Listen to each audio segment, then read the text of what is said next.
जनमानस राजस्थान में आपका स्वागत है। जनमानस राजस्थान एक ऐसा मीडिया प्लेटफॉर्म है जो आपको खबरों के साथ एक मैसेज देता है समाज की कुरीतियों को ख़त्म करने का, या जो भी समस्या आती है या उत्पन्न होती है उन समस्याओं का किस तरीके से समाधान किया जाए। इसी बीच जो है इस वक्त राजस्थान में सबसे बड़ी समस्या एसआईआर को लेकर है, जिसमें काफ़ी लोग जो है परेशान होते नजर आ रहे हैं। इसी को लेकर खास बातचीत के लिए हमारे साथ मौजूद है हरदीप जी। हम उनसे जानने की कोशिश करेंगे। हरदीप जी, जिस तरीके से एसआईआर पूरे राजस्थान में किया जा रहा है और ये अनुमान लगाया जा रहा है कि पूरे राजस्थान से एसआईआर के दौरान 24 लाख वोट काटे जाएंगे, इसको लेकर आपका क्या कहना है? देखो, एसआईआर की बात अभी चल रही है देश के अंदर, ठीक है। बिहार में भी हुआ, अब राजस्थान के अंदर भी होगा। लेकिन आप ये देखो, जब से ये मोदी सरकार आई है 2014 से, तब से ये लोकतंत्र और संविधान पे हमले कर रही है। चाहे वो नोटबंदी हो, चाहे कोरोना के अंदर किसी को दवाइयाँ वगैरह कुछ भी उपलब्ध नहीं कराने की बात हो, या फिर वो देश को दंगों में झोंकने की बात हो, या फिर देश से बैंकों को लूटने की बात हो, क्योंकि इनके जो साथी उद्योगपति वो लूट लूट के यहाँ से चले गए, या फिर देश की जो संपत्तियां हैं वो उद्योगपति मित्रों को देने की बात हो।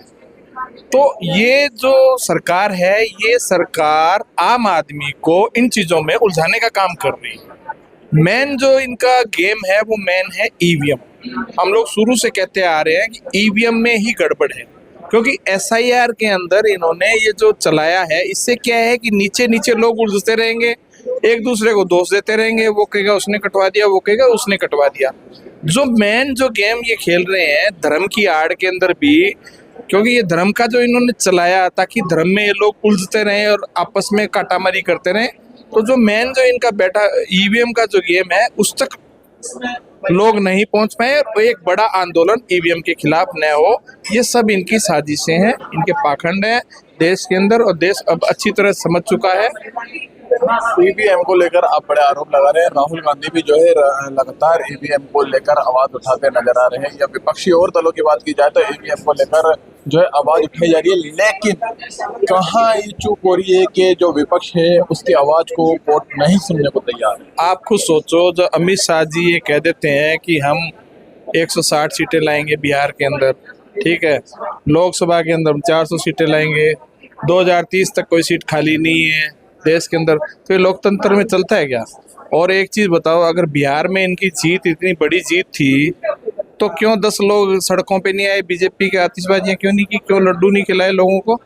देखा आपने कहीं माहौल दिखा आपको देश के अंदर के इतनी बड़ी जीत होने के बाद में बिहार में बीजेपी की ईवीएम के थ्रू? क्योंकि ये मशीन की जीत थी, लोगों की जीत नहीं थी। लोगों की जीत होती तो नाचते गाते आते, रोडों पे सड़कों पे आते, दिखता लोगों को माहौल, और मीडिया एक सेकंड के अंदर दिखाता कि साहब ये देखो इतने लोग इकट्ठा हुए, इतने लोग इकट्ठा हुए। वो कहीं माहौल दिखा नहीं। तो और भी कई चीजें हैं जिस प्रकार से ये लोग उलझाने का काम कर रहे हैं। चुनाव आयोग तो पूरा मिल गया इनके साथ। चुनाव आयोग तो ज्ञानेश कुमार जी तो इनके साथ पूरे मिल गए हैं, क्योंकि जो चुनाव आयोग का कानून बना हुआ है उसके अंदर लिखा हुआ है कि जब ऑर्डिनेंस लागू हो जाता है चुनाव आयोग का, उसके बाद में आप किसी को भी सहायता नहीं कर सकते, किसी प्रकार की नए सरकारी योजनाओं का आप फायदा दे सकते हो। बिहार के अंदर इन्होंने 10,000 रुपए डाल दिए ऑर्डिनेंस जारी होने के बाद। सबसे बड़ा उल्लंघन तो वही है। तो चुनाव आयोग दोषी है इसके अंदर, और ईवीएम का सारा गेम है ये।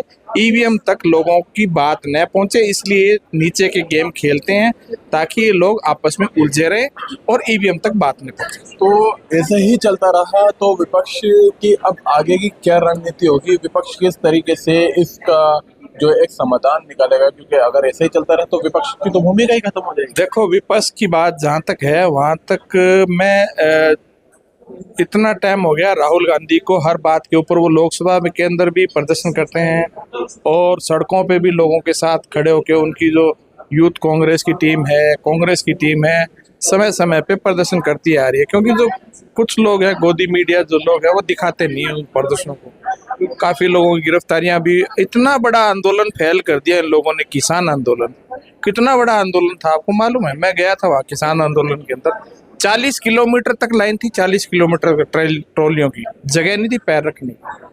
ऐसे ऐसे आंदोलन इन्होंने फैल किए हैं।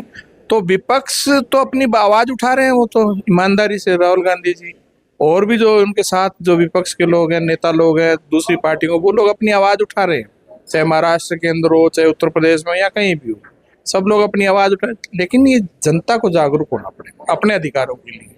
अब तो ये जनता के ऊपर ही कुठाराघात करने लगे ना, जो इनके जो लोग अंधभक्त जो लोग बने हुए हैं, उन अंधभक्तों के ऊपर ही कार्रवाई होने लग गई। क्योंकि जिस प्रकार से आपने देखा होगा, अब तो जय हिंद पे भी इनको ऐतराज होने लग गए, वंदे मातरम पे भी ऐतराज होने लग गए। क्योंकि अभी जब खबर आई थी उसमें आया था कि राज्यसभा में इसको बैन करेंगे। हमारे क्रांतिकारियों ने, जो हमारे क्रांतिकारी थे, फांसी का फंदा झूल गए थे, वो जय हिंद का नारा लगा के, वंदे मातरम का नारा लगा के इस देश को आज़ादी दिलाई है स्वतंत्र आंदोलनियों ने। और इस देश के अंदर जब देश ये आज़ाद नहीं हुआ था तो सुई नहीं बनती थी यहाँ इस देश के अंदर। इस देश को खड़ा किया सभी धर्मों के लोगों ने आपस में मिलके। सभी धर्मों के लोगों का खून इस मिट्टी के अंदर मिला हुआ है, न कि अकेले किसी एक धर्म का। और सभी धर्म के जो लोग थे आपस में, लोगों का भाईचारा था 100 साल से।